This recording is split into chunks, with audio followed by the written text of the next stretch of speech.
আপনারা অনেকে বিল পটারের নাম শুনে থাকবেন, আমেরিকার বিখ্যাত সেলসম্যান। আর এই বিল পটারকে জীবনকে কেন্দ্র করে ডোর টু ডোর একটা জনপ্রিয় ফিল্ম তৈরি হয়। এই বিল পটার জন্ম থেকেই সেরিব্রাল প্যালসি রোগে আক্রান্ত, অর্থাৎ স্নায়বিক রোগে। ঘাড় বাঁকা, কথা আলমালমা, পথে বের হলে তাকে ছেলেরা তাকে কুকুর লেলিয়ে দেয়, এইরকম তার অবস্থা।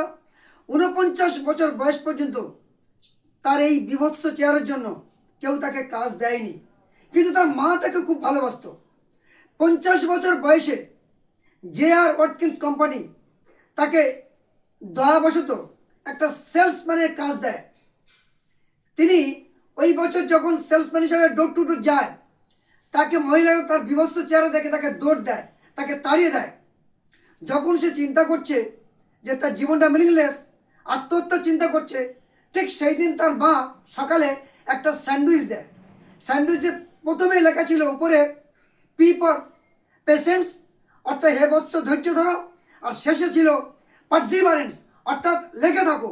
শেষ বাসি বাসার আগে পর্যন্ত, শেষ সেকেন্ডে গলায় লেগে থাকো, ধৈর্যচ্যুত হো না। এই দুটো মূল্যবান word brought a big change in life, তার জীবনকে অনেক পরিবর্তন করে দেয়।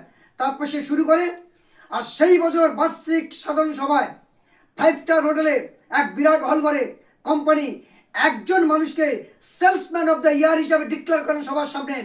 সেটা হলেন বিল পটার। এবং ওই বছর $42,460 তিনি সেলস করেছেন। তারপর তার জীবনের দিকে তাকাতে হয়নি, তিনি দাঁড়িয়ে গেছেন। সুতরাং age are obstacle no factor, the factor is willing power, ইচ্ছা শক্তি।